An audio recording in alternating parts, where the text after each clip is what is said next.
it was an awesome lecture. I think the two important messages for me were using like maybe cube sofa score, like scoring systems to see when the patient comes, hits the floor or in the ER.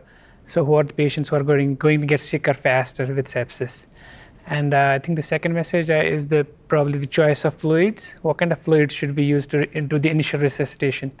So I think the point is that we have to see what kind of a patient is it. Like if you have an acute pancreatitis kind of a patient, we use like a Ringer's lactate in place of normal saline. So I think those are the two important messages I learned from this lecture today. And I think they are going to help me change my practice.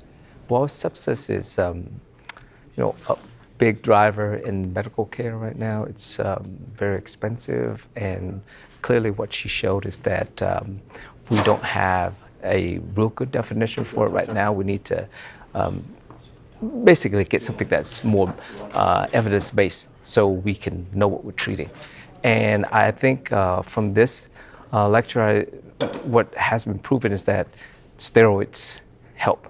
And instead of us doing these additional tests to determine if somebody's adrenal insufficient, we just give them steroids. Early treatment's the best, so you have to start with the antibiotics as soon as possible in the first hour, the fluid resuscitation. And I think that what I'm going to take away from this is really it's because I'm a PGY1 resident, first year resident, so when I'm on night float and I have someone who's presenting with septic shock, act quickly and take control of the situation quickly. Try to convince my colleagues, my critical care docs to not send the stem test, and then also broaden the antibiotics that I give to patients who I think have severe sepsis, septic shock. There was a mentioning of a trial that talked about the differences between the use of different fluids in sepsis in patients with shock, and as well as just sepsis alone.